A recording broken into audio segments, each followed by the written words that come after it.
updates. I will tell you about the agenda in the next slides. And after that, we will start like every hour, like 8 p.m. CST, 9 p.m. and so on. We will have some more talks from both 3M Dev developers and also external contributors. So thank you for having you here. So this Dasharo User Group is a meeting in which we want to talk with partners. We want to talk with community. This meeting happened quarterly since beginning of 2023. So it's already 11th meeting, and vPubs happened since the COVID time. So so it's already 15th. I guess 15th meeting of vPub. Before it was called vBeer. So the Dasharo User Group is tightly scheduled. We have a clear timeline for having presentations. It is recorded. It is streamed on YouTube. Regarding Dasharo Developers vPub, it's like less formal, more like a demo, short talks, discussion, some panel interviews, and this kind of stuff. But first of all, let's go with our today's agenda. So we are at greetings. Then we will have Dasharo community status, like a classical. It's already like well established format. How I'm showing that. Then Dasharo community release roadmap. We have quite a lot of updates there. So I have like tons of slides. So I guess we have a lot of news to share. Then shameless plug. It's like more like information about our products, what's in the shop, what's coming. Then Victor our junior embedded firmware developer, will tell us a little bit about the status of the validation framework that we're using for Dasharo, and then we will have some closing remarks and we will switch to vPub. Okay. So let me switch to the community status.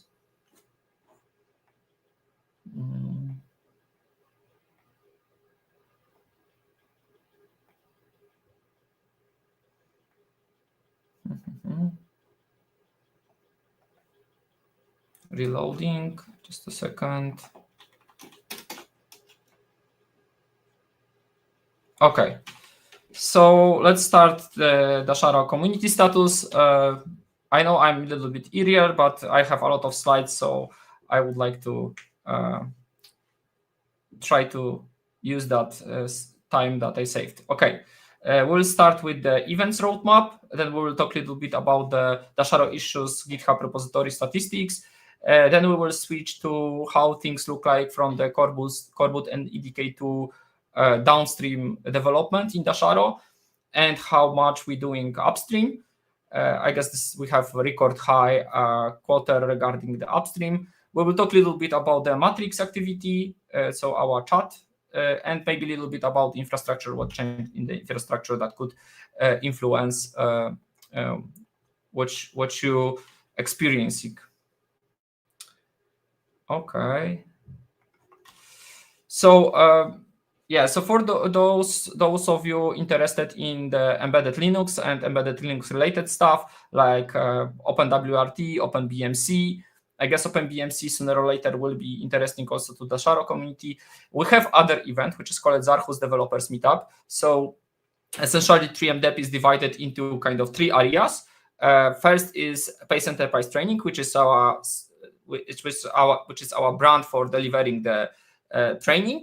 Then we have Dasharo, which is essentially a brand related to open source BIOS. And then we have Zarhus, which is a brand related to embedded Linux. And we're trying to build as much as possible synergy between those three areas. So you can see here there is Dasharo line, there is Zarhus line, and there is Pace Enterprise Training line. So we're trying to build as much as possible synergy between those lines of products. And Zarhus Developers Meetup is essentially something like Dasharo User Group, but for Zarhus, it's much smaller, much shorter, and like purely focused on the presentations from the Zarhus team related to embedded Linux, embedded firmware development. So right now we are at the Dasharo User Group 11. As always, this is like 15 vPub today, and yeah, time passing by. We are very happy that we can deliver so much to you.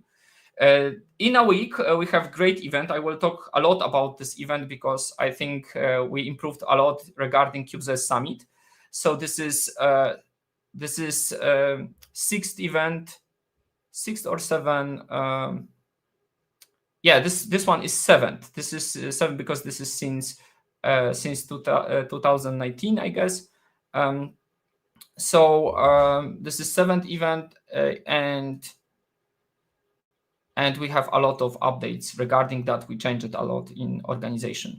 Then we have in November, in first Tuesday of November, we have Zarhus Developers Meetup number 3, and we're planning to have in the middle of November, like 17th of November, training mastering UEFI Secure Boot and Interroot of Trust Technologies on Hardware I/O in Netherlands.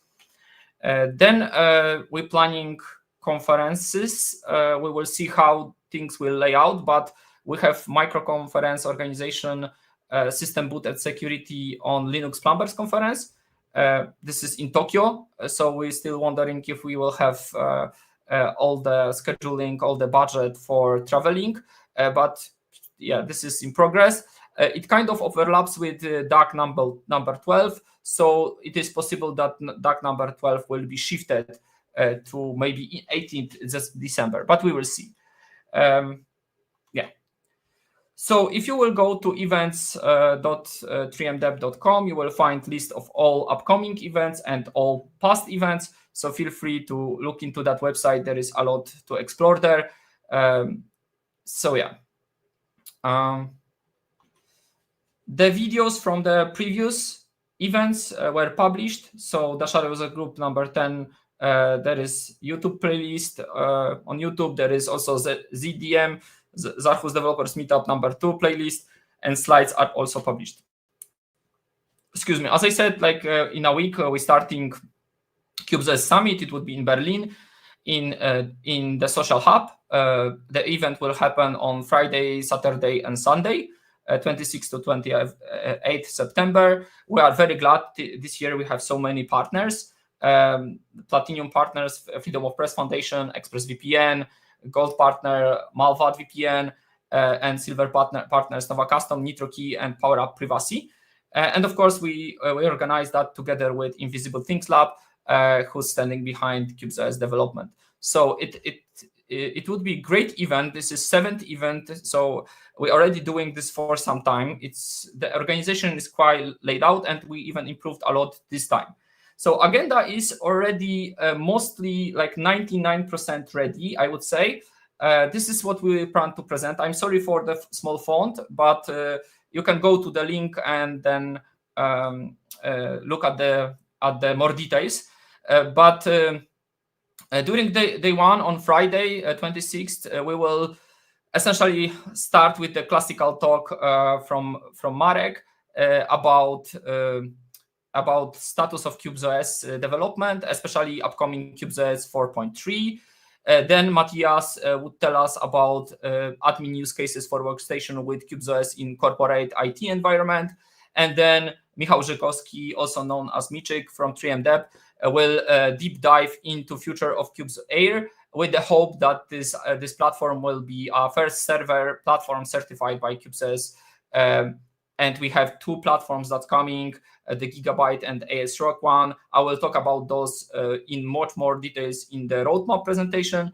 But Michał will have some, I hope, some demos. Even today there is a talk on vPub. So yeah, So stay tuned, and there are those kind of those before the launch. After the launch, there will be talk from Alisa. She will discuss compartmentalization and will highlight differences between CubeZS and Spectrum. Spectrum is very interesting. Maybe I don't know if I can say research OS, but with ambitious OS which trying to resolve similar problems that CubesOS solves, but in much more efficient way and in much more lightweight. Then I will have a presentation also about CubesAir, or this direction of the evolution of the systems, of the secure systems or reasonably secure systems. So I will try build on top of the Mieczek presentation where he will talk about hardware and firmware, and then I will plan to talk more about vertical integration of this hardware and firmware, then on top of the CubesOS and maybe on top of some application which will leverage remote VM execution and kind of like thin client in the CubesAir architecture.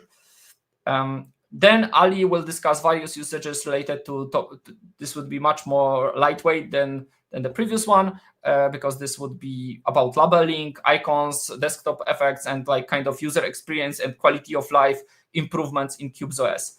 Then Marta will continue with the topics related to graphical user interface tooling and essentially contributing to those. And it seems that maybe hackers and like security experts kind of avoid this or kind of are not willing so much to contribute to graphical user interface tooling, and she will try to prove that it is not that scary as it seems.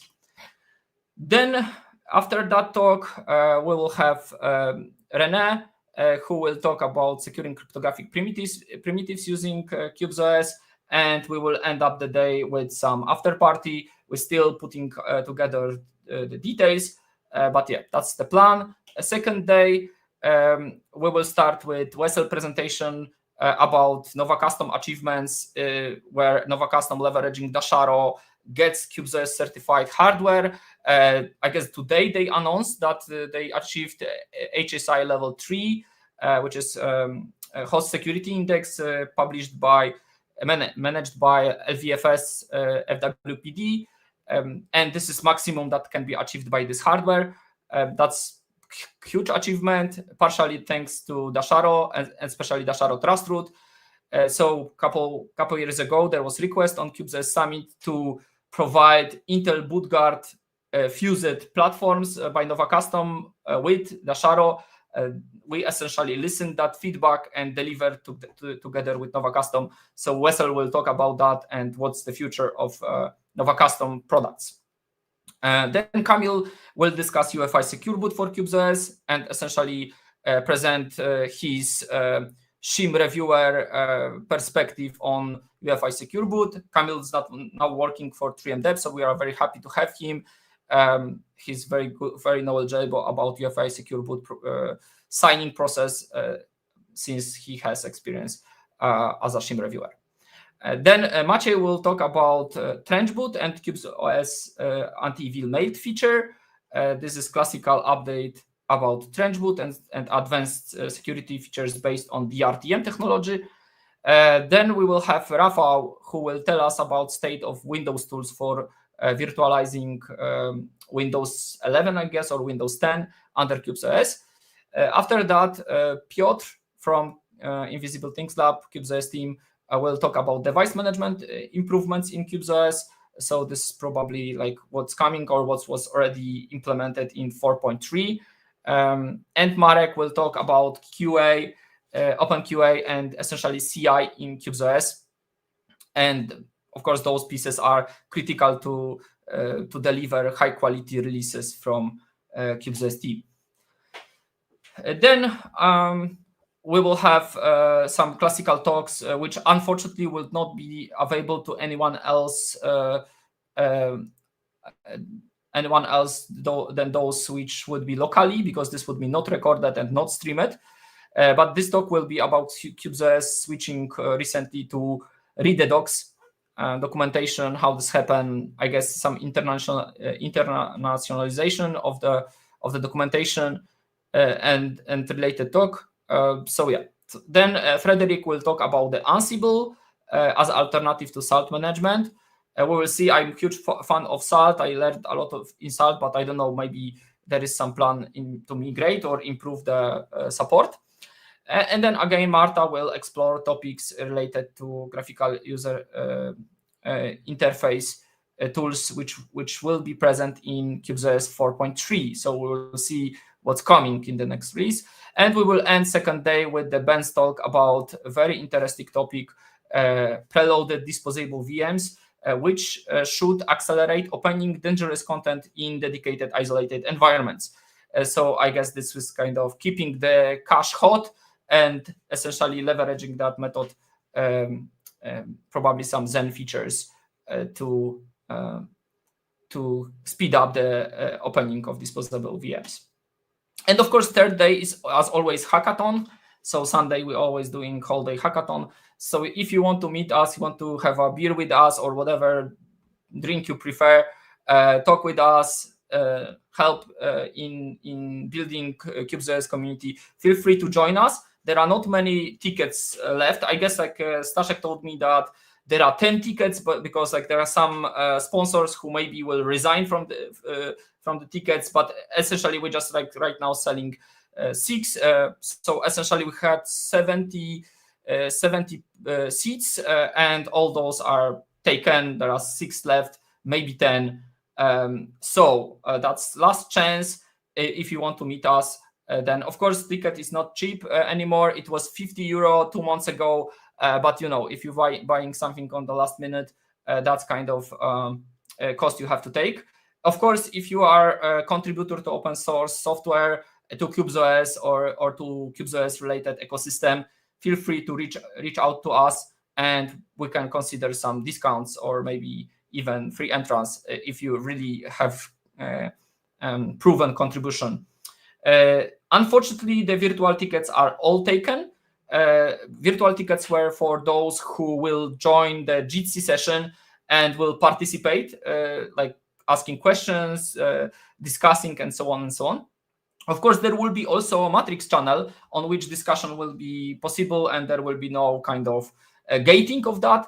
The point is just we wanted to keep a reasonable amount of people on Jitsi session to not kill the server, to not cause any streaming issues, especially that we have some remote presenters. We didn't want to destroy experience of this conference. So that's why it was, of course, whole conference will be streamed to YouTube. So no worry, like if you really want to just watch, that would be totally available to everyone. Regarding other activities, as I said, in Netherlands, 17 to 19 November, I'm giving a Mastering UEFI Secure Boot and Intel Root of Trust Technologies training. Feel free to get a ticket and join the training. I would be glad to explore with you and explain all the details you need to correctly implement UEFI Secure Boot and Intel Root of Trust on your hardware. Plans for the next year, yeah, of course we're planning FOSDEM. The call for dev rooms should start soon. I think they said it should start 20th or something, so probably this weekend. So we're waiting for announcement, and of course we'll send the proposal as always for open source firmware dev room. Then in February we're planning, right after the FOSDEM, we're planning the Zarhus Developers Meetup 4.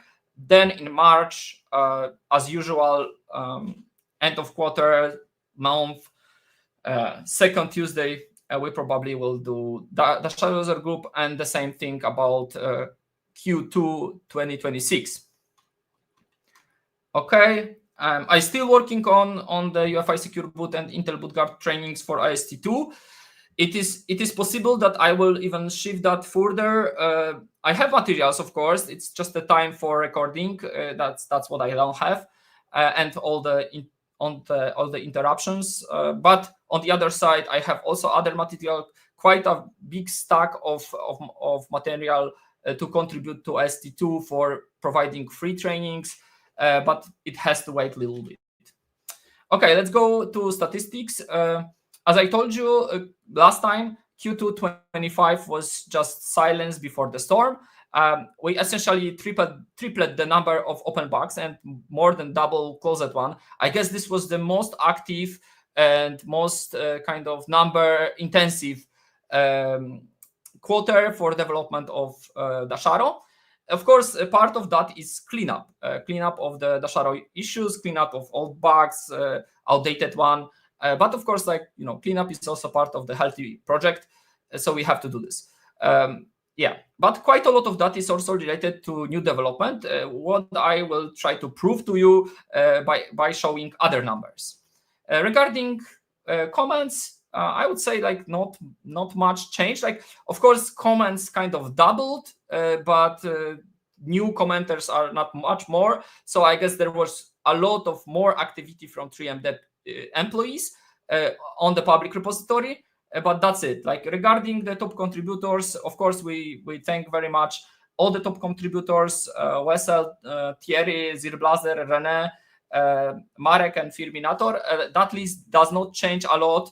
I think that if we will start to add new platforms, there will be new users of the upcoming platforms. Then maybe those numbers will change, and maybe there will be someone new.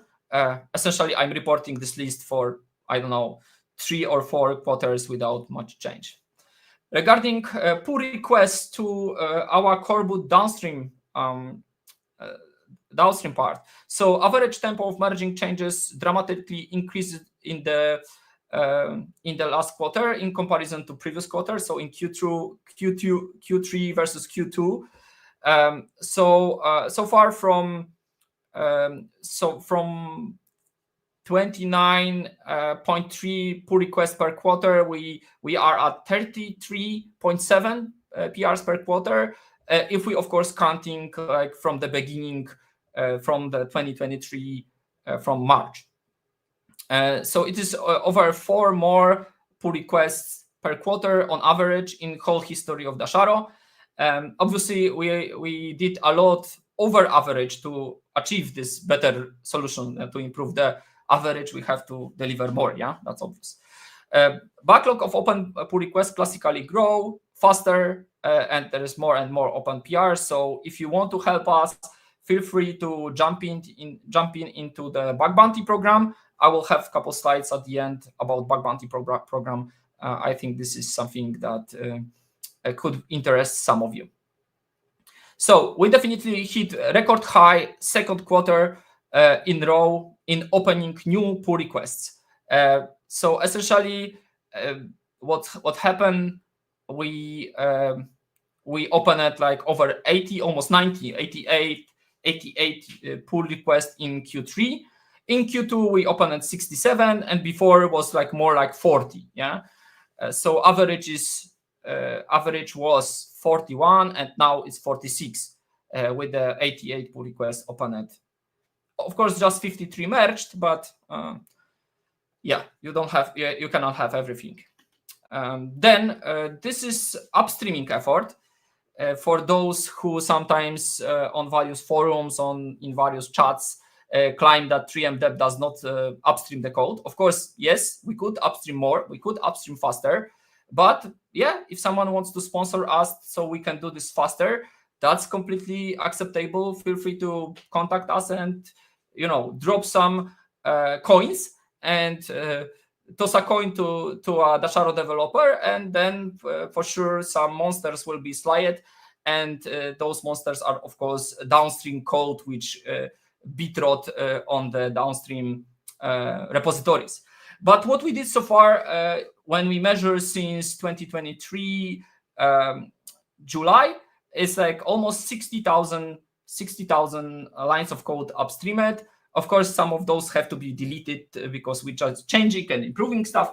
But anyway, if we look at the recent quarter, I guess those numbers are total that are on the upstream repository with the 3MDev domain. But if you look at per quarter, you can see that we probably reached a record high, definitely record high addition of the lines. And I will tell you who's the main contributor of that. But total adding, removing is not the maximum. But anyway, maybe that's not the most important. So on average, we upstream around 2,700 lines of code every quarter. This is increased by 10% from average from previous quarter. But considering how much we have downstream, we probably have downstream, I don't know, maybe 100,000 or maybe even a little bit more lines of code, then we probably it would take years to upstream everything. So yeah, that's definitely too slow to upstream everything. But it's not that easy to do the commercial work and do the upstreaming. And of course, I believe ecosystem could change a lot and improve a lot to improve upstream ability of the changes. Okay, who was the winner of this? Yeah, I guess I didn't updated the branch versus upstream tag. That's kind of something that I missed here. I have to note it. But anyway, so ignore the numbers of the difference because those are not updated. The most important are top upstreamers. If you look at the first place, it's Michał Żygowski with definitely like over 2,000 lines of code for Nuvoton Super IO initialization code and essentially driver for Nuvoton. So then there were some small changes like adding fan control for MSI, and also there are some patches that were merged regarding AMD Turin and changes in the tooling. So that's also some part of the interesting activity that we have, and I will discuss that in the roadmap part. Second place is for Michał Kopeć, who did also like a kind of one big piece. It was like 900 lines of code or something. It's essentially ASL code for DGPU version of the Nova Custom Meteor Lake devices. And Michał also doing some small project with Lenovo M900 Tiny, where he essentially core booted that platform and upstreaming that code piece by piece.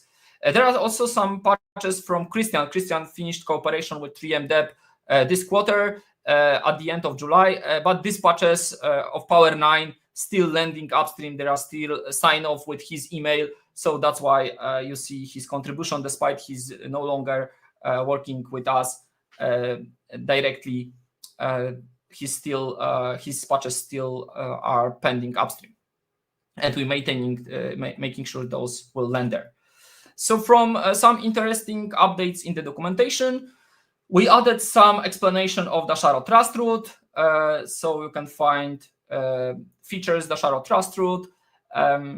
So essentially, this was implemented initially for Nova Custom Meteor Lake devices, where we can now achieve HSI 3, and we can fuse the platform with the keys of the vendor. So OEM Nova Custom maintains their keys, they're fusing the laptops.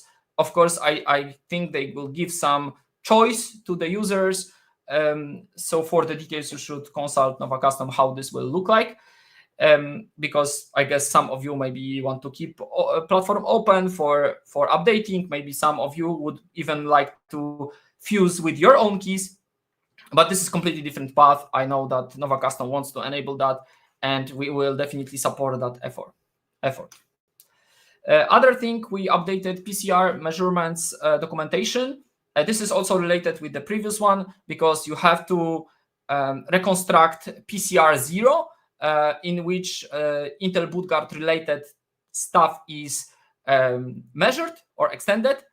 And then, of course, this is a requirement for achieving HSI 3. So that's why we have to also explain a little bit in documentation how this will work. There's also a very nice project from Michik. So we work with PowerUp Privacy on the Sovereign Boot Wizard. Essentially, Sovereign Boot Wizard is an UEFI application designed to guide end users through the provisioning of UEFI Secure Boot. So many of you are already technical to understand, what DB is, what DBX is, what's KEK, what's PK. But some of you maybe don't know. and some of you would like to also leverage UEFI Secure Boot in a way that is not tied to Microsoft. So if you are that person, you would like to have much simpler way of leveraging UEFI Secure Boot for under your own signatures or with your own signatures, or maybe with signatures that only you trust, you verified, I don't know, maybe Debian or Fedora or whatever signatures, and you are fine with those, but you are not fine with the Microsoft certificates.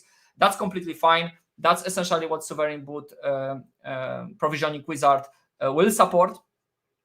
So the objective is to offer user controllable mechanisms for managing platform trust relationship and establish UEFI Secure Boot infrastructure with a primary focus on transparency and informed consent. So there will be many, of course, classical blue-gray menu, but not populated with some very deep technical stuff, but clearly explaining what's your trust model, what will happen if you will choose this option or that option or that option. Of course, there are some things that have to be fixed. We are at RC3. We plan to release RC4 or maybe some 1.0 version, but I believe that this is longer project and probably would need some more love to make it really production. But first of all, it needs adoption. It needs some testers. It needs people who will try and tell us, okay, what's wrong with it. Okay, I know I already way after time probably, but I have a couple more slides for this slot. Next one is Dasharo EDK2 downstream pull requests. So we again a little bit below average tempo of merging. So EDK2 is not maybe so much active. It's like, I would say it's average activity. It's not. We merged 12 pull requests where our average is 14.2 per quarter. So we are slightly below average. Yeah, we opened 23 pull requests in comparison to 18 in last quarter, and 23 opened pull requests is a little bit above the average, where the average is around 21.8 pull requests per quarter. Yeah, this is how it looked like. Of course, like more and more open pull requests. Yeah, stars. I would say stars move a little bit, but we don't have hockey stick in Dasharo. It's of course like maybe a little bit too niche project for hockey sticks, but still we are very happy we crossed 100 stars. Thank you very much. Thank you for everyone for starting. If you didn't start the Dasharo on the GitHub, please give us a star if you like the project and let us know what we can change and improve. Regarding Matrix channel activity, we doubled activity in comparison to Q2. But still there was not much of discussion. No change in top contributors. Zir Blazer essentially keep distancing everyone. It's like his activity is so far from anyone else that I don't know if there will be someone to beat him.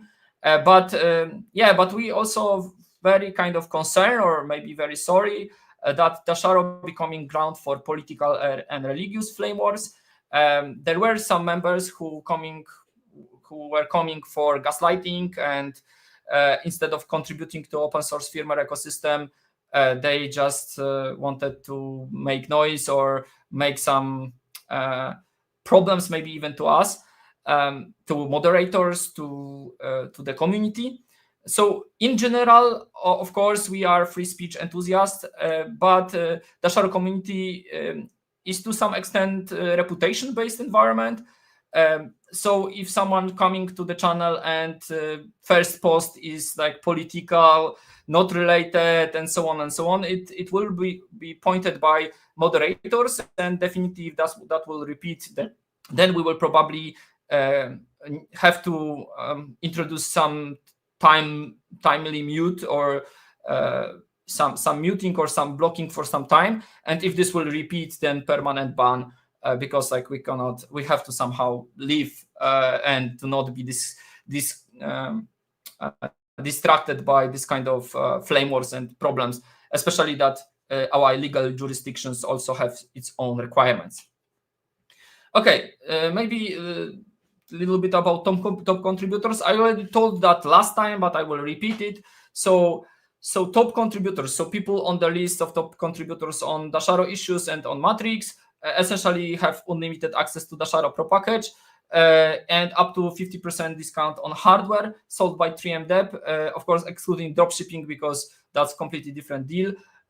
So if you are on that list, you would like to claim this 15% discount or this access to the Dasharo Pro package, just email us to contact@dasharo.com and we will address that request. Regarding growth of the community, it seemed to slow down, like I would say. We kind of saturate to some level. We will see how this will go on. I think that if the new platforms will be released, maybe we will get some traction. Regarding most active channels, I guess still random is the most active. General is most active, then random, then support, and then OST2, Trench Boot also recently. Excuse me. And yeah, vPub also, laptops, and so on. Okay.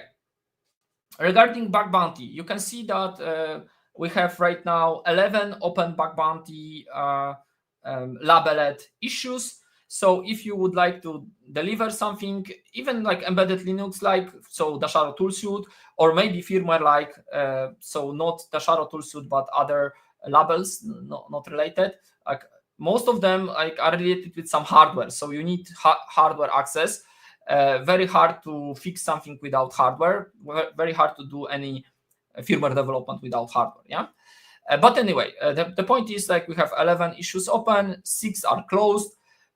You can go to the query, which I linked here, and you can essentially try to fix something. If you don't know how to do this, Philip Gowash from 3M Dev recorded a nice stream, which is on our YouTube, where he explained the whole process and how you can get through fixing some issue, and then essentially even in validation, this one about validation. So even if you are interested in some Python related firmware validation stuff, maybe it's easier with QM or also without hardware, then yes, we're also looking for people like that, and feel free to join and resolve bug, and we will be glad to pay for that. Okay, yeah, I'm after time definitely. So what's my schedule? Yeah, I should be on the release roadmap for 8 minutes already. So let me. Okay, so let me switch to release roadmap, which has a lot of interesting updates. Just a second, I will reload slides.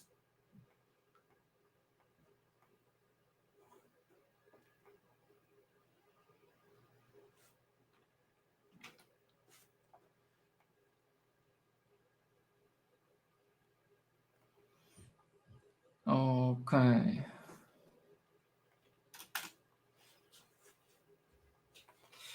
Okay, so let's look at the roadmap, at Dasharo community release roadmap. Okay. So yeah, as always, disclaimer: do not put money on the things I'm presenting in this roadmap. It's completely community stuff. Yeah. So what are we going to do next quarter? The same thing we did last quarter. So we'll try to take over the world with Dasharo, and that's our goal. DAG 10 was published, so you can look at the videos from the previous DAGs. Also, you can see that we tracking the milestones on the GitHub. So feel free to look at it if you would like to know, okay, what's going on, like what kind of projects are executed, what platforms will be supported, maybe which will not be supported. Then yeah. So first of all, some changes in the nomenclature and essentially some practical feedback, what happened with the evolution, how people calling Dasharo. So first of all, we added new thing here, Sleep bootloader. So we have new firmware framework as a baseline for Dasharo. So essentially, what this scheme saying that how we wanted to call Dasharo. Yeah, we wanted to call Dasharo with the Dasharo name, opening parentheses, base firmware framework, plus some payload, then consumer type, pro or enterprise, depending on the individual or the company. Package for market segment, yeah, and there could be emulation, network, appliance, whatever, laptop, desktop, workstation, server. So we could say, for example, Dasharo core boot plus UEFI pro package for desktop, yeah, and that was so far, but things changed a little bit. Now we have new base firmware framework, Sleep bootloader. There is potentially also work on U-boot as a payload or as a base framework even. We will see. Then it looks like no one saying this part, like the market segment is essentially not used, and also internally it causing some problems in classification. We have to treat whole group in a one way. So and in practical, like everyday situation, like a sales, logistics, tickets, or whatever discussions we have, we typically saying, instead of saying market, we saying precise platform name. So the typical conversation could say about Dasharo core boot plus UEFI pro package for MSI Z690, for example, or Dasharo core boot plus heads pro package for Nova Custom NV41, and so on, or Dasharo Slim bootloader plus UEFI enterprise package for Odroid H4. So this is the way like we practically landed with naming, and for now it's like more like a de facto, not something formalized. But if this will stand for some time, and we will it will stay with us for some time, then I will probably codify that in the update of the nomenclature, and we will switch everywhere to this new scheme. Okay, regarding the last quarter releases, we released 7 releases, which is over average. I guess we were fighting today for deliver one more, but it was already too late for me to include it. So I guess till the end of the quarter, we probably have one more, or maybe even more than one. But anyway, so on average, we release 20 releases, 20.4 releases per year, and 6 releases per quarter. So this time this is 7 releases, so we are over average. The ratio of Dasharo community releases to Dasharo support package releases is like we need 0.64 Dasharo community release per one Dasharo support release. So yeah, you can say like we need 1.5 Dasharo support package release to release one community one. So Dasharo support package releases are related to very long-term contracts. Those are typically big bulk contracts with our long-standing partners, and they have priority in the releases, of course.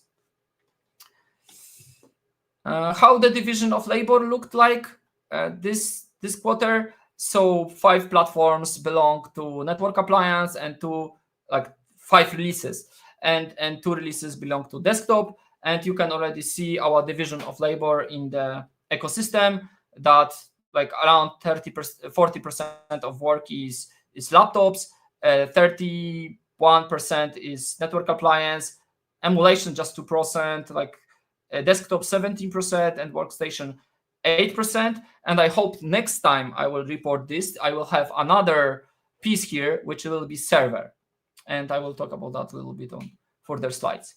Regarding the changes status, so we have like a couple statuses for the releases. We can have new releases added, we can change existing release, change delivery date, change the name, change the scope, okay, like various changes. Then we can be on track, like everything can be okay. We can finish the release, deliver, and we can we can have removal of Dasharo community releases.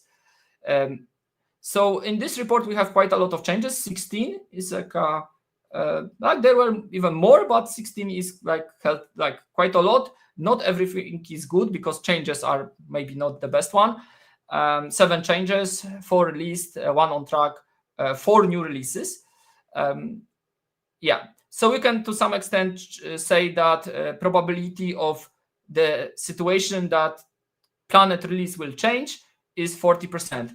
Probability of moving given release to the final release stage is just 15%, or like not even 15%, and 12% for being on track. Yeah, and there is always 6% chance that the release will be removed. So yeah, so you can see in comparison to my initial note to not bet money on what I'm saying here, you can see that it is not very stable. What I'm seeing is just more like a vision, not like a very solid plan, like very solid, strictly executed plan. Okay, emulation. On emulation, we have essentially 2 things. QEMU Q35 VO3, which is based on coreboot and UEFI. So coreboot, so downstream version of coreboot from Dasharo and downstream version of EDK2 from Dasharo. This is something which we use for validation, but maybe in future it will be used for, I don't know, confidential computing or whatever, this line. So right now we're planning on Q4, we shifted from Q3, and there is also, so this VO3 is on track. And if you can see here, we have like 62% completed this release. This even didn't started, and I just shifted it from Q3 to Q4. I don't know if we will even start it. It is mostly for PC engines, for improving the PC engines releases. Okay, next one is PC engines releases. So essentially, I didn't deliver the release this time. I had a lot of other things, so I had to shift the release. But first of all, what changed? We had to replace. We planned to do this on 2506, so we had to replace with 2509. Yeah, so last time we informed that 2408 was released, so previous quarter, but this time we had to postpone.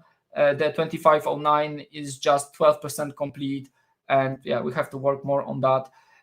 So we shifted to Q4, and then there is also VO91, which is UEFI plus UEFI, coreboot plus UEFI, which is also for Q4. We will see. I hope that we will squeeze it and we will fit into this year. So that's the plan. The progress you can look at on the GitHub with these milestone links.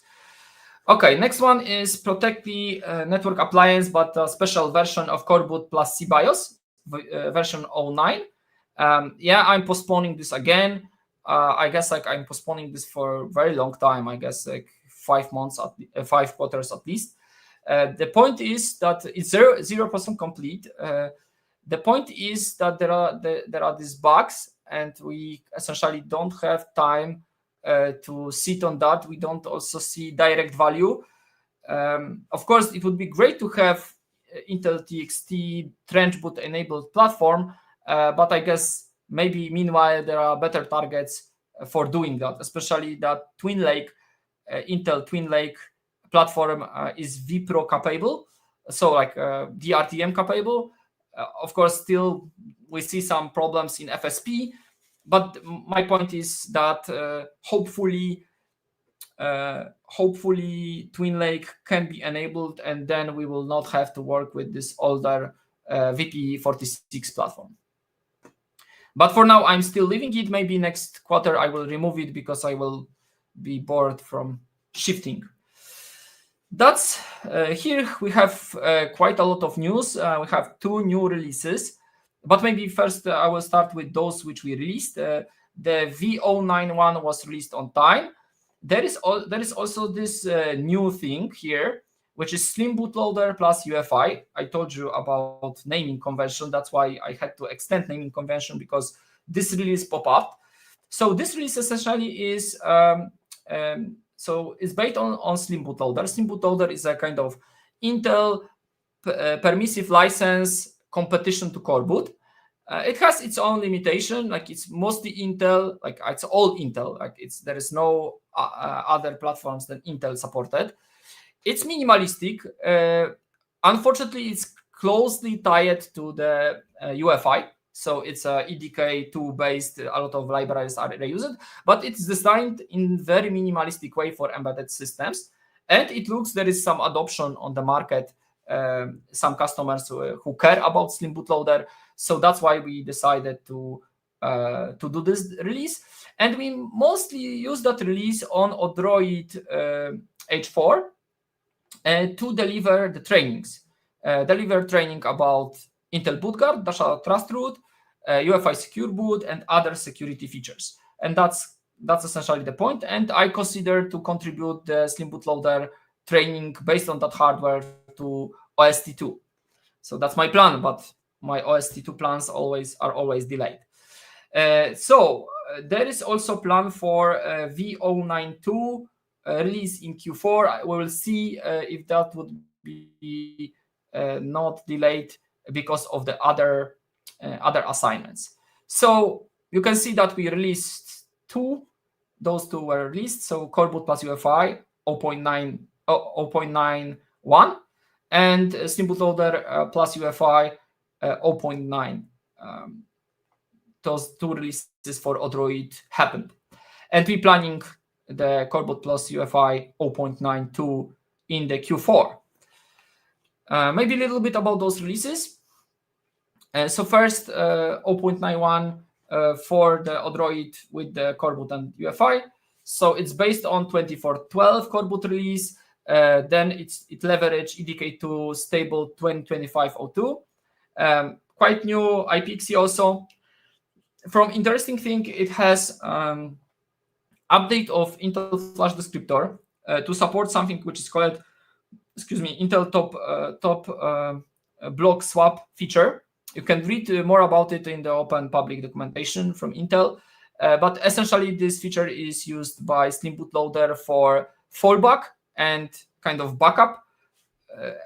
So in case of damaging one or having incorrect signature of one slot, it's just fallback to the other. And to make it work, some swap size had to be increased from 256 kilobytes to 512 kilobytes, and that's what this new version of the Flash descriptor did. And yeah, this is essentially the redundancy feature. So if you want to read more about the release, you can read about it here. Of course, information how to get it and so on.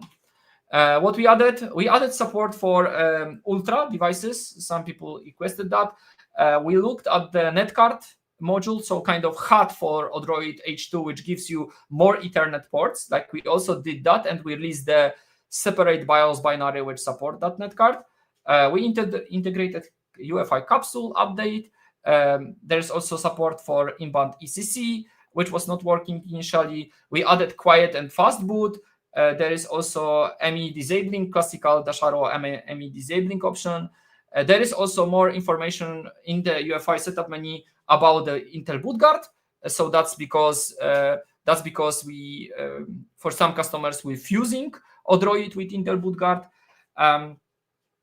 And we improved measured boot support to be closer to TCG specification. We also updated Microsoft Option ROM UFI certificate and secure boot DB to reflect most recent to prevent most recent vulnerabilities against Microsoft chain of trust, you can say. Okay, and of course to refuse some of the known vulnerable binaries. Yeah, and also some improvements to make sure that Hubbeat will work. What we changed, some stuff regarding graphics was fixed. Yeah, we mentioned the Flash descriptor, the DB and secure boot DB and KEK. Yeah, GUIDs, owner GUIDs were set according to recommended values. DBX was updated to version from June, 13 June, and we fixed S3. There were also some issues with deleting signatures of enrolled EFI files from DB. So yeah, so this is something that we fixed also. Dismissing a pop-up in UEFI payload caused instant booting. That's also fixed. And recovery of damaged variable storage causing random settings. It was also fixed. I don't know if fully because this is something that popping up in kind of stress testing examples. And I don't know if this is like 100% fix. It could be just improvements of the situation. Okay, regarding Slim bootloader, we based, unfortunately, Slim bootloader do not have like a stable tags and so on and so on. That's very bad. We have to do something with that. We will see. Yeah, we based on this hash. I know that not saying much, but you can check in the repository. EDK we base on the February release, February stable one. Of course, on top of that, we have our patches. You can check details behind this link. There is a bunch of like kind of initial support in the release. Of course, UEFI compatibility, USB support, but this is on top of the Slim bootloader. So Slim bootloader with UEFI payload, you can say. So this is slightly different than core boot plus UEFI. NVMe UEFI shell, it's also there. This should be removed for security purposes, but yeah, we're mostly treating this platform as an educational one. This is not production. This is like more for learning and secure boot. And Slim bootloader experimentation. If someone wants to go into production, feel free to contact us and let us know. Ubuntu LTS booting, serial port consort redirection also working, TPM measured boot, verified boot from the Slim bootloader, measured boot. So I guess like that's the duplicate, but FTPM and TPM could be two different things. There are still some known issues. Universal payload cannot issue any SMM, so any set variable leads to hang of the platform.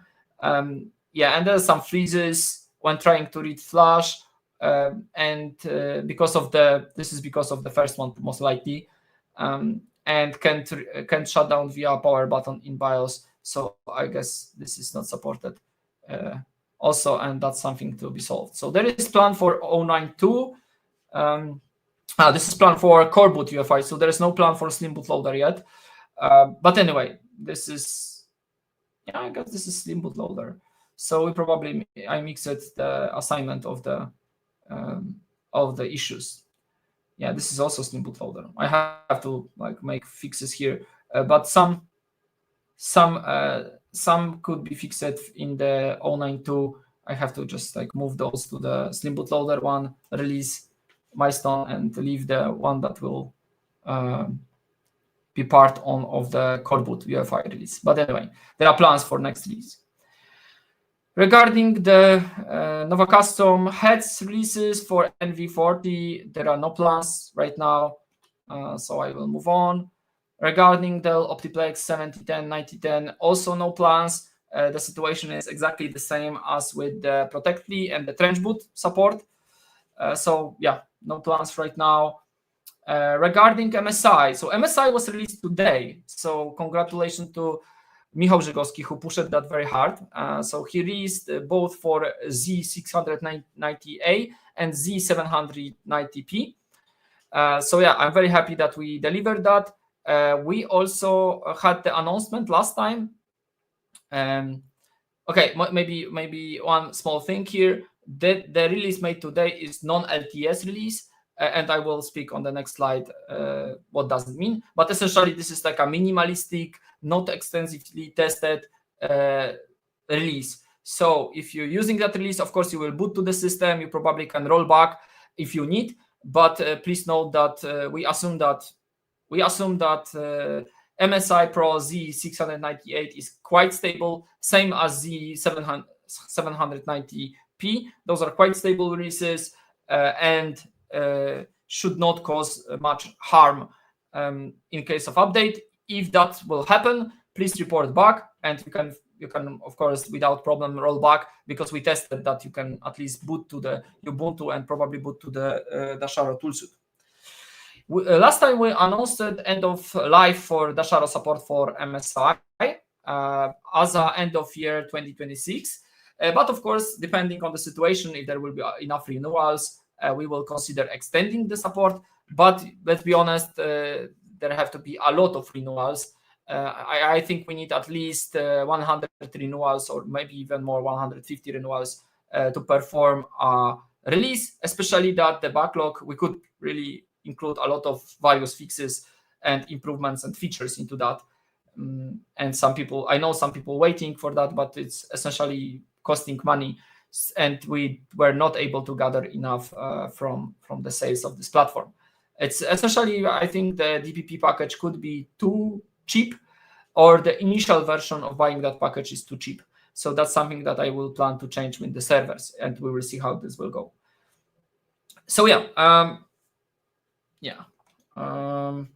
so the plan is as you can see. So we released the version 1.1.5, then 1.2.0 is planned in Q4 as a community release, so free for everyone. And then there will be Q2 also another one, and that will probably last release, unless some like hot fixes or something will be needed. Non-LTS concept. So I told you here I introduced the non-LTS releases.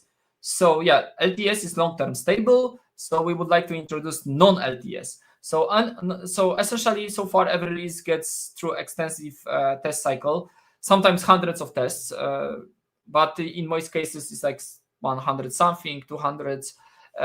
Overall, we have like, I don't know, 800 tests or something which we could execute. But it takes a lot of time. Sometimes it costs even more than 50% of the release. So you can imagine how expensive it is. So we essentially spent more on release cycle and validation than on really development of fixes and development of features. But that's the reality of the BIOS. For stable platforms with fixed set of known issues, there is no need for LTS test cycle. I think about MSI, maybe there will be other platforms which we're selling for a long time, and then maybe that would be the case for other platforms. It's definitely the case for MSI. So no question about non-LTS will not come with the same guarantees. So we essentially warn you that this is not the same quality. This is much less tests. But, you know, like Mr. Chromebox was at one point on vPub saying about this, and he essentially released for, I don't know, for 300 platforms with just checking the booting. So without any additional checks. So yeah, it is possible to live like that, and we will see if we'll have much problems because of that. So yeah, so set of running tests depend largely on platform capabilities and hardware configuration. In case of the previous release of MSI, we ran 101 tests. All those tests can be checked on our repository. There is CSV that can be downloaded with the results and with the IDs, and those IDs mapping to the test IDs in the open source validation framework, so you can map it. When we compare the effort, so full test cycle takes to senior firmware engineer over a week of work. So you can see like we occupy for one release, we're doing six releases. And if every release have to do full cycle, so we have like 6 out of 13 weeks just busy with the releasing. And where is the other work? Yeah. So that's why we introduced minimal regression, which in this case, of course, there could be different minimal regressions because everything depends on the hardware configuration and capabilities of the target hardware. But in this case, we had just 6 tests, and this just took half a day or maybe a little bit less. But the point is that there were very little to do and to tweak, fix, and so on. Those are mostly automated, but the point is the validation framework also needs maintenance, and especially if you don't run it for 3 months for a given platform, you will always find something. Yeah? Sometimes platform have some problems in lab or whatever. Infrastructure is hard. So what we have here, we essentially testing F9 reset to default value. We verify the firmware version, we verify the firmware product name, we check the DTS, we check if there is no unexpected boot errors in the Ubuntu bootlock. We verify if TPM works, or at least expose the version in TPM, and we check if the keyboard works in firmware. And I guess that's at least gives you some very minimal feature set. If that works, then you will at least will be able to revert to the previous version if you don't like the new version because it has some bugs or something. So, so this is first practical implementation of non-LTS with minimal regression release. Of course, we have full release cycle, which will be called LTS. We will see. I have to invent some good branding for those releases, and I believe there have to be something in between. So initially, I thought about releases which are on the scope. The tests are done only on the scope of the changes in the release. So we're not testing everything, but if we see pull requests, for example, related to USB, then we're doing minimal regression plus all the USB tests. And then this is kind of something in between. I just need some nice marketing names for that. And then we could go on with kind of maybe market that, explain that to the wider public. Okay, so what's in this release? We updated from 24.02.01 to 24.12 core boot. A downstream version, we updated EDK, so UEFI payload, to 20.25.02 from the 24.02. So like we shifted a year here. And here we shifted 10 months, yeah, or something like that. iPXE also quite new, 25.03. Then, yeah, so there is improved measured boot automatically coming from Dasharo 3. So this TCG compliant or closer to TCG compliance PCR measurements, update of the secure boot related stuff, and improvements in terms of this Hubbit disable in light of flash descriptor configuration or misconfiguration. Or I guess correct configuration, because if you cannot change it, that's correct configuration. Yeah, so this is what was done. I guess that's the update of the DBX. That's same thing as for Odroid. There is also a bunch of bugs right now still remaining, and then of course we have for the next release. The list is quite long. There are some very popular one like this PL1, PL2 adjustments, and yeah, memory related, VR related. So yeah, those still have to be. There is quite a lot of energy needed to fix all those. Especially XMP was very popular. You can see 46 comments here, but we will see if we will have time and energy to fix that. Okay. What else? MSI Z690. I will not discuss. Essentially the same thing. The version is just different. But yes, today we pushed the release, the DPP release, and there will be a community release in Q4 and then in Q2 next year.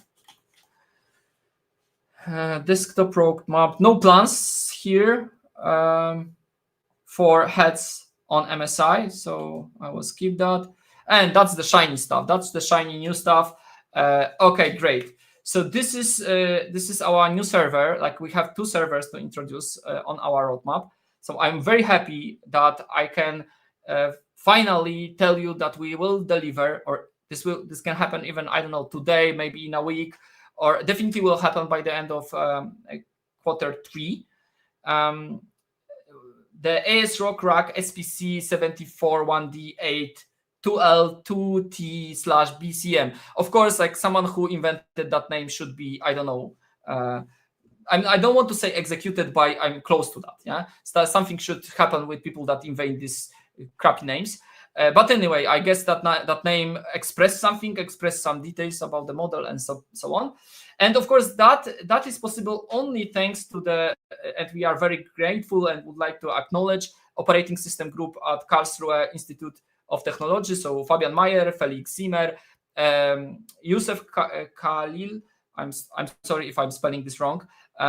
So for their contribution in initiating the Coreboot port for this platform and supporting open source firmware development and whole ecosystem. So thanks to their development, we could definitely lower the time for delivery of that. And yes, right now, when I look at the milestone, it was 20% complete.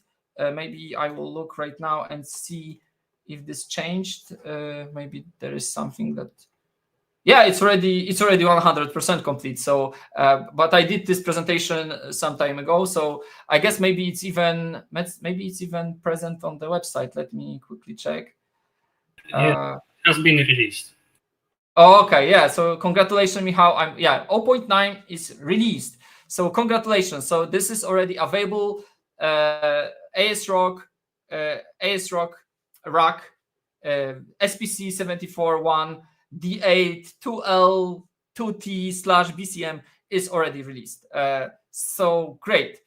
I should have little bit different statistics here, but this was very late release, and I had to create presentation earlier. But anyway, that's great news. Of course, you can buy it from 3MDEP, but unfortunately we don't have a ready business model for that, and like detailed Dasharo Pro package and Dasharo Enterprise package for it. So because of that, we have just inquired for the pricing. I guess we have to change the pricing. The pricing have to be, initial deployment have to be much more expensive than it is right now for the desktop, especially that this will be more expensive in maintaining. And also we would like to get some margin for that investment to sponsor other projects. So anyway, I hope this will sell well, and please let know your friends and your community, your companies, that if they want to have open source firmware based server, retail server, not just like from some massive vendor, then they can come to us and just order. There is okay. So that was the scope of the which is already 100% done. So I'm very happy. I'm not sure about the test results, but anyway, maybe that's not the most important right now. Test result can be checked as always on the website.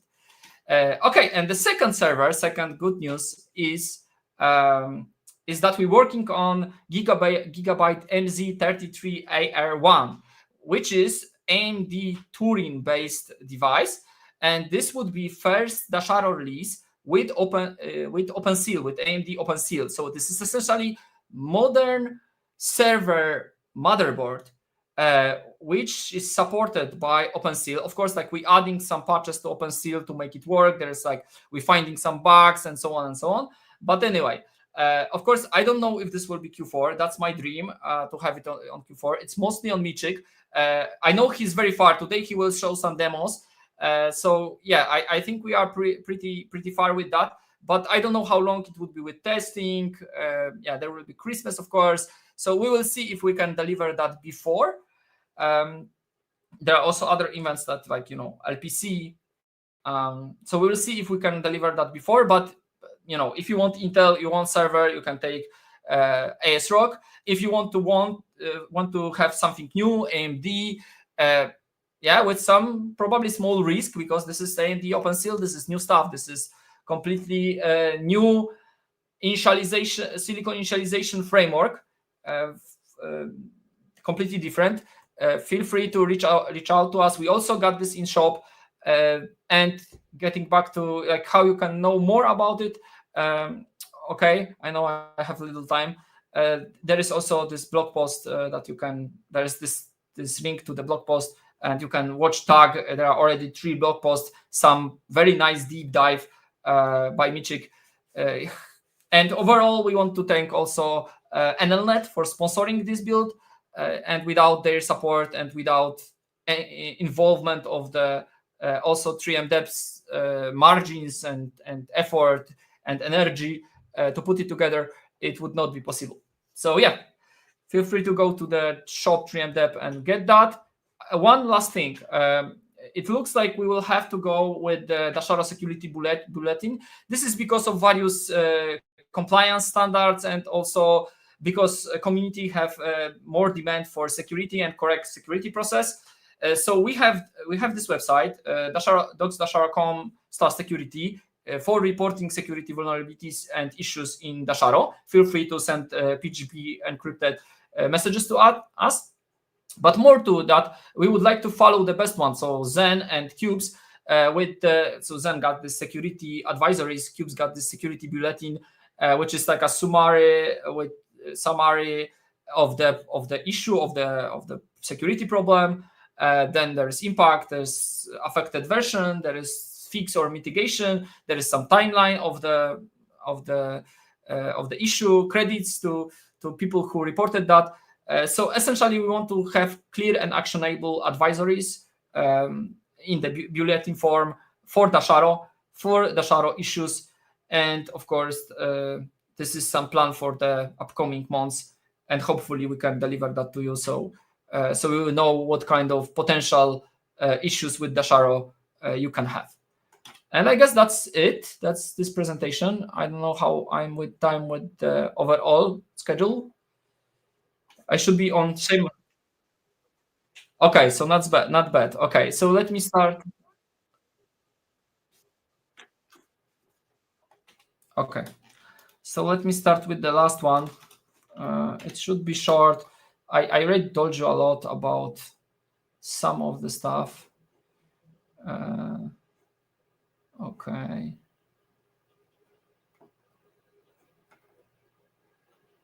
Yeah. Okay.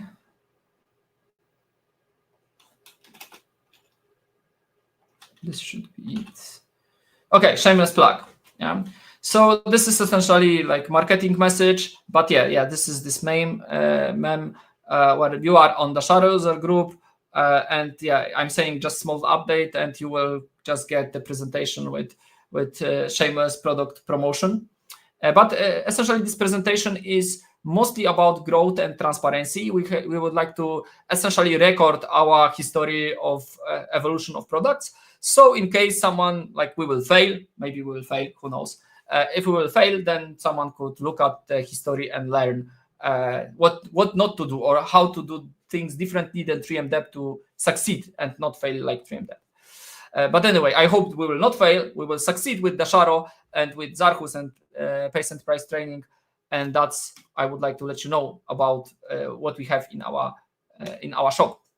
So regarding hardware, usual suspects, SD-Wire, same price, same, like it's even bigger amount. I guess we have 17 in stock right now. So yeah, we regularly kind of have some buyers for that. So I guess it will stay as it is. If you're testing something, then SD-Wire is a good product for some use cases of embedded testing, mobile testing, and maybe like 3D printing. There are like last time like I know this was not DAG 10, this was DAG 9 when I show a lot of like publications from various blog posts how people using SD-Wire.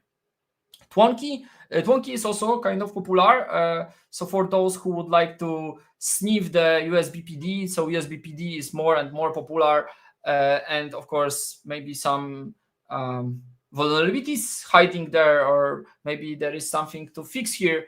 Maybe there is something to research, and that's why there is Twonky Open Hardware, which we produce and selling. And of course, we are grateful to Joachim Funkes, who designed and licensed that on open source hardware license. Okay, I told you about ASRock. I told you about Gigabyte, which coming soon, and you can already inquire about those products. Of course, we have the Optiplex. But I guess that's one of the most useful one right now are for training. Those are together with some offering for our customers. So Odroid H4 Plus for training, but also for your own purposes. You can get from us with Dasharo. Feel free to contact us. Yeah, it was previously it was under pre-order, no longer under pre-order. You can have it. Dropshipping for laptops. PC engines, we also have some kind of units, refurbished units of PC engines. Of course, you can get probably much more performant hardware this day, but this hardware is no longer available.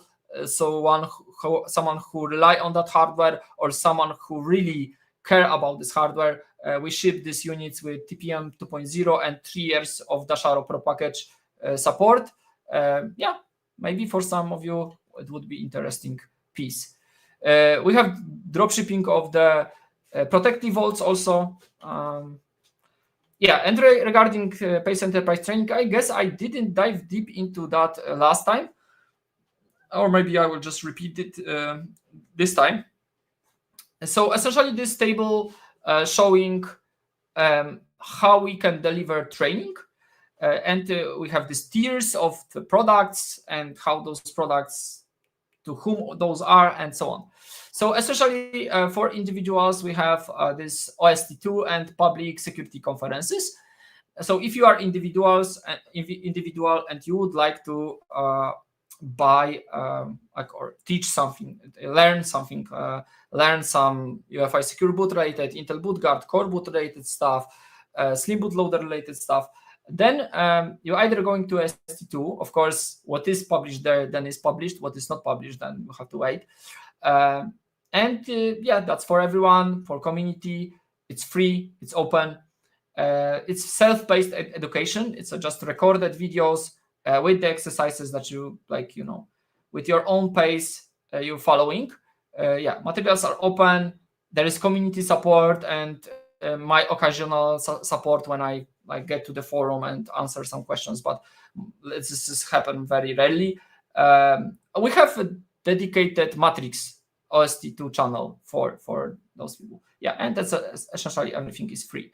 The conference one is for individual clients and of course for business clients also. And typically this is for employees. I guess like if you're doing something professionally, you can get there. Of course, if you hobby, that's also fine. But I'm just like thinking this in this context. The access to materials is limited to students, so only students get that. And also I provide some direct support as an instructor for the students. There is very limited customization. I mostly get some feedback from conferences and then trying to adjust for the next iteration. Yeah, and of course the payment is through organizers, so I'm just getting share of that, not the full amount, because the organizer have to also support the logistics and all around the conference. Yeah, so this is what I said already. So other ways, we provide also like kind of more direct training. So there is remote PACE Enterprise training and on-site PACE Enterprise training. Those is probably for more corporate, for public sector, for NGOs. So this is like someone who got a little bit more money that can pay our fees, probably like more than on these conferences, or can organize a bigger group, like 12 people or something, or 15 people for the training. And typically this is for the whole teams. Then materials are typically limited to only to the students, but there are some direct agreements which can lead to change of the conditions of distribution of the material. For example, it could be for whole company internally. Yeah, and there is like much more extensive direct support, because I'm typically have some discovery call when we agree to the curriculum of the training. What we pick, we can kind of have some menu from which we kind of select what we want. There's high customizability. It is prepaid to 3M Dev directly. Yeah, and materials are adjusted according to organization needs, and we also did the analysis of the individual needs of the organization who ordered that. There is also a pet corporate program. Essentially, that one is for the whole division which delivers education for given organizations. So this is for huge corporations like who's got their own dedicated division which does the training. Yeah, and this is essentially for instructors and talking with them, like essentially training instructors and delivering the materials so they can teach also in the organization. But also it's like could be direct contract with the bigger organization. So we regularly deliver the same dedicated training for the customer. So yeah, so that's how we can deliver trainings. What topics we teaching? So most computer architectures, x86, ARM, Power. RISC-V, not really. Like we don't have much with RISC-V yet. We will see. I guess ARM is very popular right now. That we see a lot of activity around ARM. So yeah, ARM is definitely something we know quite well and could support. Open source firmware topics, essentially everything boot time, pre-OS is something. Also OS, like embedded OS is fine, but we don't have like a Windows knowledge, like we don't provide Windows trainings or Windows security trainings.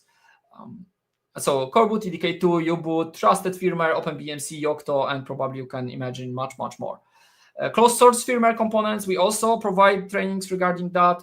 Management engine, TXC, SPS, CSME, ASP, so PSP, ASP, so AMD side, microcode related stuff, Intel ACMs, everything like secret NDA. Of course, like we need certain documentation, probably mutual agreements with the silicon vendor, but that's it. And much more. I have little time, so I will not go through that. So on Pace Enterprise Training.com, you can see many trainings. I will not go through all of them. System security trainings, like 9 days, remote, local, Yocto, embedded Linux, mastering UEFI secure boot. So the one which I deliver through conference is also available here. Dasharo Trust through training. This is something that we recently delivered to customer. It's also something you can take. Hardware I/O, of course, I told you that one. I wanted to tell you a little bit about the Dasharo Pro and Enterprise package. You can go and buy for some platforms. For some platforms, it's coming soon, or you can inquire it. So this is like mostly server related. So essentially, Dasharo Coreboot plus UEFI Pro package for servers or for ASRock for Gigabyte. We have also new accessory like privacy screen. If you want to support us and just buy from us and leave us some margin, then feel free to use our shop. And that's it. Everything else you can buy on 3m.com, shop 3m.com. Feel free to join to us to support us this way. And I guess that's it from my side. And I guess Victor is in 2 minutes. So maybe if there are any questions, I can. Yeah. Oh. Yeah. Okay. Yeah.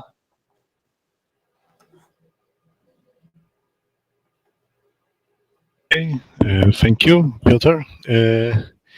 Now we'll go to the segment called Open Source Firmware Validation Status. My name is Wiktor Mowiński, and I'll be presenting this today. So we'll go through a few points. I'll start with the usual statistics from the repository, and we'll go to the improvements, what changed in the tests, maybe new platforms, maybe new tests, and I'll cover the most important and most exciting changes in the last slides. So yeah.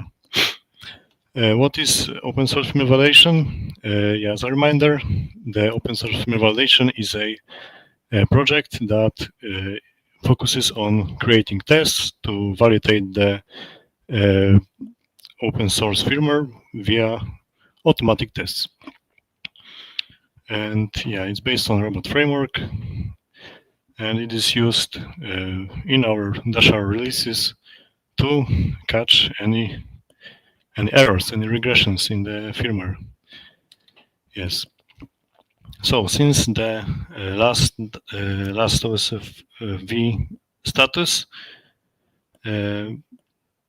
few more PRs flooded the repository. Yeah, we can see the steady growth, like usual, about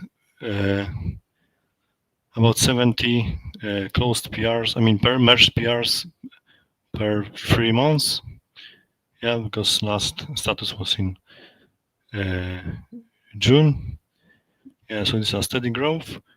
As you can see, there was some commotion going on in the July, and I will explain the reason for so many PRs getting closed and merged in a minute. And yeah, as you can see, we have a steady about 30 pull requests being merged monthly. Of course, we didn't finish the September yet, so there's a lower number. And yeah, the test cases, we have crossed the milestone of 1,000 test cases. Yeah, the number now is 1,038. So that's something. Yeah, 48 more since the last status. Okay, yeah, the most notable change that happened is finally we went to the effort of updating the robot framework to 7. And with that, there were a lot changes needed to be made in the OSV. Yeah, mainly the most changes were in the variable setting category. Yeah, the new var syntax, very helpful, very useful tool. We already have 500 over uses of this test case. They all arrived seemingly overnight when we switched to Robot Framework 7. And yeah, with that changes, there is an explanation why in July there were so many PRs, I guess, than usual. Yeah, also usual the new test cases. Yeah, alphabetically we have the ATSP suite that is responsible for checking if the Dasharo ATSP driver is working on a device. ATSP driver is the driver made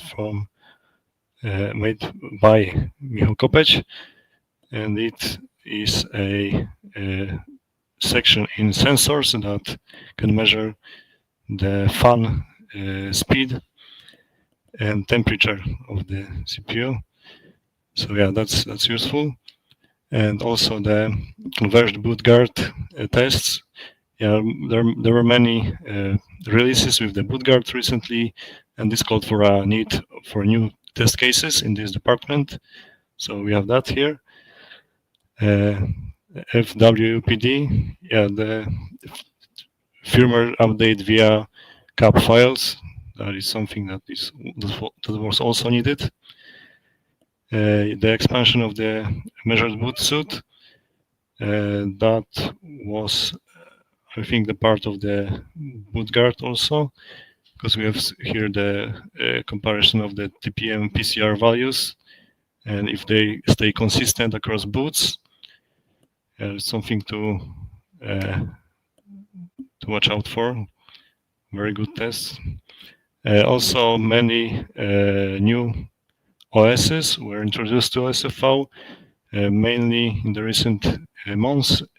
XCP and G variants of the existing tests were introduced as a use of our new mentioned previously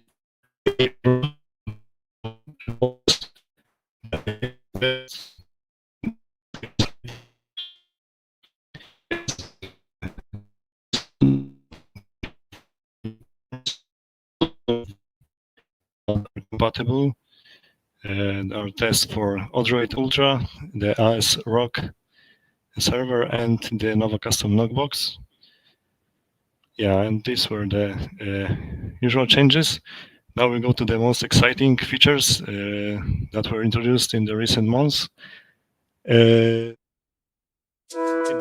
ID overhaul, we introduced the test tags. We were already using them in the context of I think minimal regression to mark some tests that were essential during the dev testing. But we also utilize these test tags to now differentiate tests that are automatic and semi-auto. Yeah, and this change gives a lot of flexibility during testing. They synergize, those two overhauls synergize very well. You can run tests that are only on specific OS ID by the, on the operating system by the OS ID within the test case name. And also you can include only the tests that are marked as automated and semi-auto. So yeah, also I included a quick showcase of what happened before that, before this differentiation. Some tests were not marked properly for the semi-auto, and I came back to this visage of little pop-up box in the corner. I was terrified because it means that a manual test actually went off, and this was one of the reasons why this differentiation that is more unified was introduced. And now every test is tagged. And so with that change, you can see a lot of errors. This is the skips of the test suite that doesn't contain a 301 ID, that is a Windows ID. And also now no more waiting for the user input from the manual test that wait in the corner. Yeah, because the test tags will prevent that by running only automatic tests, or maybe if you want only manual tests. Yeah, we have this covered.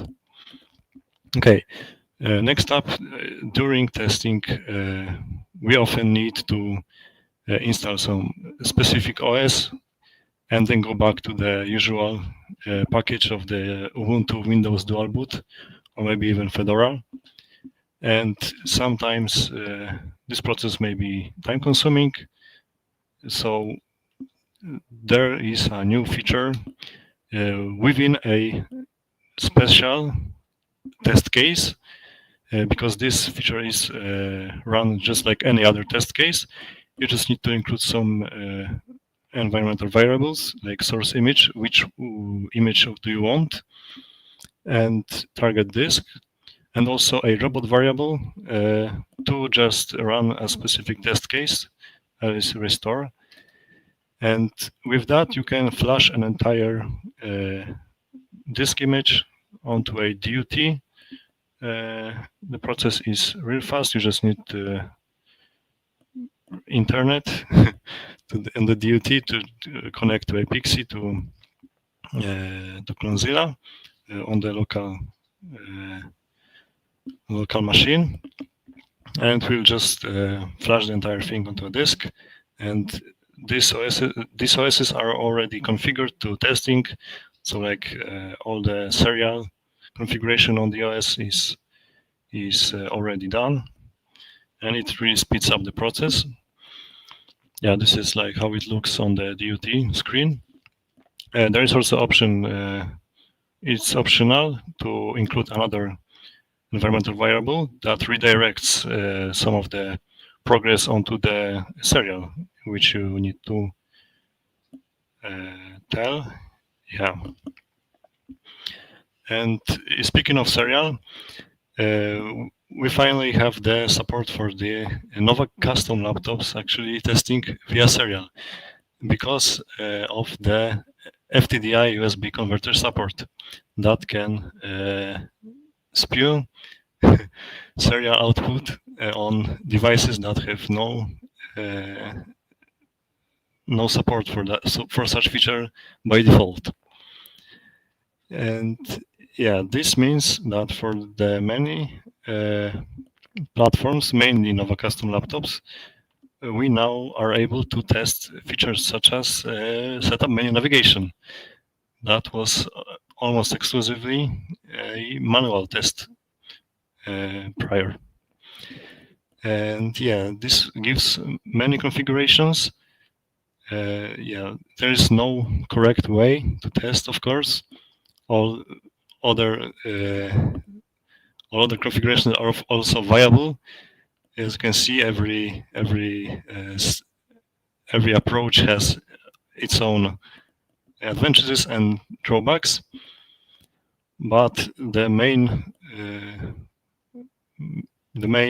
characteristic of the serial is the ability to actually move around the setup menu and switch on and off some options in the UEFI setup. Yeah, so this is an exciting change, a new addition. Yeah, but also there are some problems with it right now.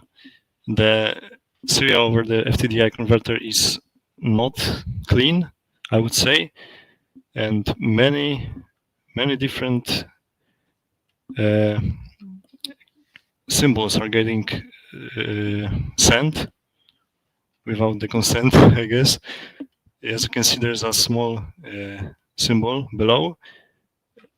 Also, maybe some symbols of the early boot DMA protection is completely fried by this because the boot got translated into some UT. Yeah, and this is not ideal. Tests also often get confused by this change. And so, how do we fight it? We introduced also a quick use of the fuzzy search feature that you can set a tolerance of the string that can be matched, like no word to word. There is some percentage toleration, and this actually works. This helped a lot. We have also a specialized test for this feature. As we can see, yeah, about 40% of the tests in the traditional serial were failed. The test is about going through the menu and reading the options. Each one is the option in the menu. As you can see, like, no, I don't have the default one, but each pass or fail is a different option or sub option, because there is more pass and fails than the options in the default menu. Yeah, as you can see, only the one thing that got fried by the fuzzy serial. That's a good score, I think. There should not be many errors as in the default traditional serial. And yeah, these changes are pretty exciting. Yes. Also, a big change in the repository is automatic tests on actual hardware. Last time we mentioned this briefly because it was still work in progress. Now we have few cases where this was used. I mean, not so few, because it was which each push to your branch, a new run is being queued. So actually, in a few weeks, there was many runs of this feature. However, it's not very polished yet. Also, currently we are running it on MSI Z690 and PC Engine APU 3. And yeah, this is the screen from like a few hours ago, and we can see like some test cases, some actually pushes were caught, like something was not right. Some were actually passed. So So everything is correct, and also I didn't mention it because I assumed it's remembered. This whole operation is about keeping in integrity in the OSFV, because sometimes when pushing a change to one device, to one test, as you can see, like a laptop like V560 TNE, we may think that everything is all right, and all tests for this specific DUT are passing. However, it turns out in some other platform the tests are completely like now fried because we use some fundamental code that was not supposed to be touched, or maybe it was not being edited with extra care. But yeah, this change sometimes, I mean, right now very often it gets like false negatives also, and needs a lot of polishing, but it looks promising as a early project, and I'm looking forward to see this operational in the future. And yeah, and so, and for the future, yeah, we aim to improve this very feature, this PR runner. Yeah, because of the instability and unreliability right now, and also we aim to add this full CBIOS support in the future as usual. Yeah, and thank you for this for listening to this presentation, and see you next time. Do you have any questions? Yeah, thank you, Victor. Like, it was much faster than we anticipated. Yeah, but it's good, very good status. I also get some update because I didn't know all the details. I didn't know that we crossed the 1,000 tests. So congratulations on that.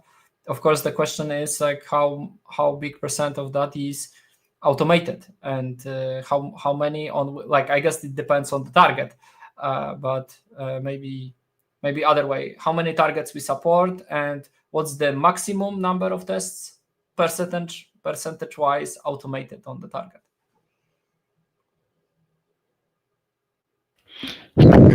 This data needs to be collected, I think. Okay. The easy way would be to like see every single tag, automated tag reference, but the tags can also be called at the top of the tests, and every single test case gets by default the automated status. So I think this idea needs to get scrapped. This is a good idea. I think we can include in the next segment of the SFV status at the start a percentage of each test case. I mean test case type, which are automated and manual, because yeah, I can confirm there were many manual or semi-auto tests that were included in the OSFV because of the deprecation of the documents, and yeah. So this is something to think about. Yeah, thank you. Okay, so regarding targets, like how many targets we have, like, I don't know, like roughly, if you will say, I don't know, like 10, 15, 12, 20, I don't know. Because like I just wondering like how many targets overall we supporting in the framework. Hold on, I can check this real fast. That's actually included in our configs. So right now, I can confirm we have. Hold on. Yeah, we have time. Like we have like 5 minutes. So I guess. Like, yeah. Okay. Don't feel pressure. I kind of feel right now. Okay, got this. Nice. Yeah, 46 DLTs, 46 targets right now. That's a lot. That's an impressive number. Yeah. So regarding these checks, which will go like periodically. So we kind of like, so what we running like as those checks to make sure that we didn't broke the OSFV for other platforms, for other targets. So Yes, this is a very good question. Excellent. Yeah, as this is the really early stage of this project, we only have like this scoped regression. The scoped regression only includes a few tests. This is a good observation.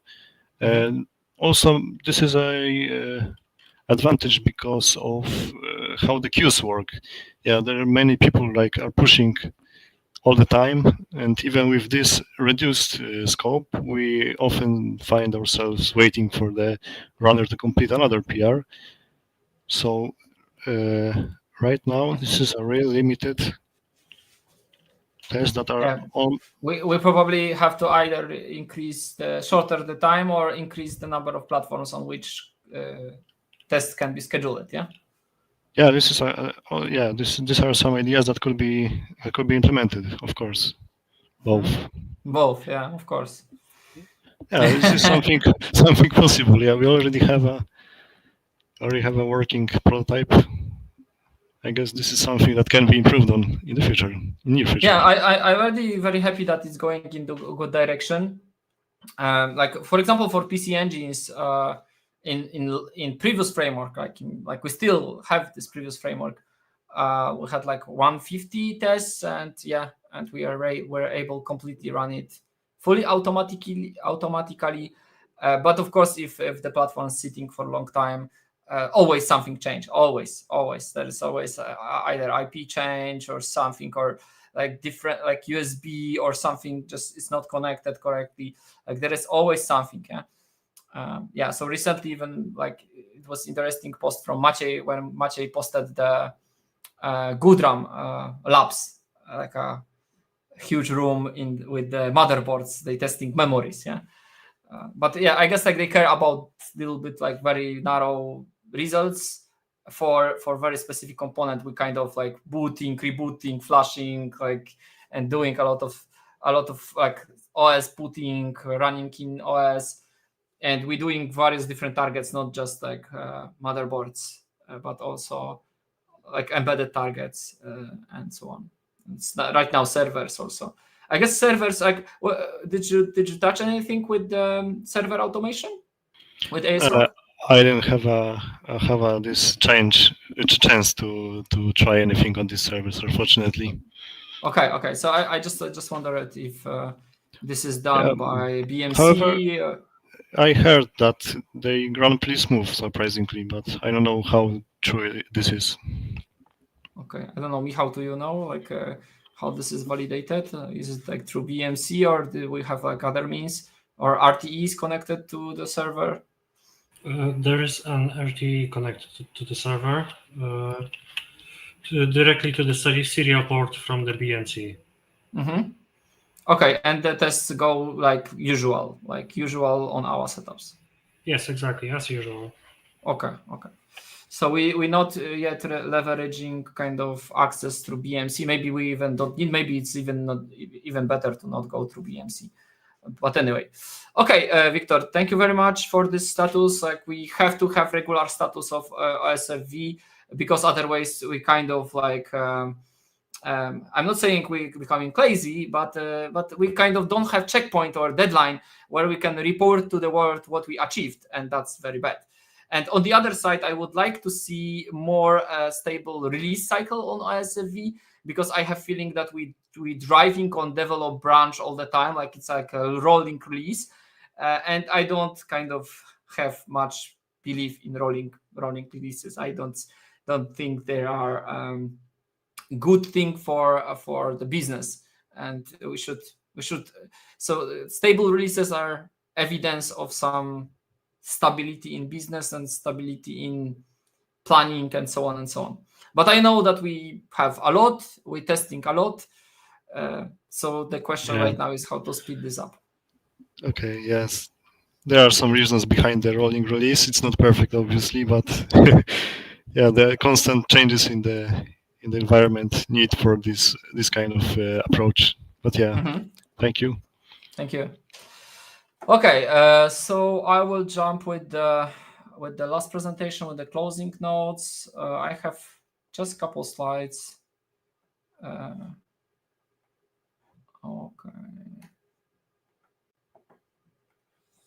Okay, and that's it for the Dasharo User Group. So one more time, I wanted to say thank you to sponsors of CubeSys Summit, which will happen next week. I really hope to meet a lot of friends, and I know that there will be, I don't know, Andrew, you probably will be there, I think. Then, of course, of like most of the Invisible Things Lab team and a bunch of other people who this time paid for the event. And yeah, like it would be great to meet Nova Custom, NitroKey people, ExpressVPN, FPF team. So yeah, I'm very happy. So if anyone want to join, there is still possibility. There are still couple tickets. Of course, this endeavor is quite expensive, but for 3 days event, I'm not sure if this is that much. And of course, there will be some perks for those who will pay that money. So definitely not totally lost money. But there will be some return on various levels, on the party level, on the maybe some like snacks and so on, and some gifts, discounts for the t-shirt and so on. Also, like I invite you to look into the hardware.io and training that I want to provide. We will see. Last time in US I had to cancel it. We will see if the tickets will sell for this one. If not, then that's fine. We'll move on. Maybe this topic is not that important for many. Okay, right now we should, in 4 minutes, we're going to vPub. And on the vPub, we have great guests and great topics. So first topic will be by Michał Kopeć, who started to run EDK2 with kind of hope that we will do Dasharo EDK2 based for the ARM platform. In this case, it is Odroid M2. It is with Rockchip SoC. Yeah, and Michał was luckily and successfully enabled EDK2. I guess most of that was done, but there were some tweaks needed, and Michał will tell us. Maybe we'll show some demos of that. Telling us like how really you're approaching EDK2 on ARM. There is quite a lot of activity on EDK2 upstream, EDK2 platforms for merging some ARM support. So I guess that probably long term there is possibility for distribution from 3MDEP. I see a lot of Linaro involvement in maintaining that, but maybe there will be some special features which 3MDEP with Dasharo will deliver, and I guess Michał pioneering this topic in 3MDEP. The next guest will be Artur Rasmussen. So I'm sorry, Artur. With BSD Mac LLM UI, so we're starting to have some AI LLM talks. So Artur developed some small, tiny, auditable chat which can be used by teams. And I had discussion with him. To be honest, for me, those topics are not that easy to understood. I'm not expert from neural networks. I was learning about neural networks 17 years ago. LLMs, of course, roughly I know what's going on, but deep dive not. And of course, we would like to go with the servers and with the products of 3MDEP to support that ecosystem, because of course, if you have LLM AI in your kind of bucket, then you are in the hype, and there are customers who wants to add it. So there are some customers coming to us and wanting to build, for example, self-hosted GPU servers for self-hosted LLMs. And I guess that's something that I would like to explore with Artur, and hopefully we can have great chat and understand better what is going on. Yeah, Artur got very long history of contribution, yeah, and a lot of knowledge regarding GPU virtualization, vGPUs, and so on. Yeah, And then last topic for today will be Michał Żygowski showing us some progress on AMD Turin-based server, our Gigabyte MZ33A1. He even looking further than UEFI payload, but I will not destroy the fun. So with that, we always go for testing latest releases, testing Dasharo, taking Dasharo from source code, compiling, testing our procedures. Then, of course, if you want to be active, you want to choose Dasharo as your home for open source firmware, we always welcoming you, and feel free to join us and contribute. And thanks to being in this community, thanks to testing Dasharo, deploying on your devices, you will stay informed. You will know more about your firmware, about what's your root of trust, what's your chain of trust doing, and what kind of problems are related to that, so your system, your computing can be more trustworthy. Yeah, with that, let's go to, thank you very much for joining this event, and let's go to the vPub, and we start with Michał's presentation.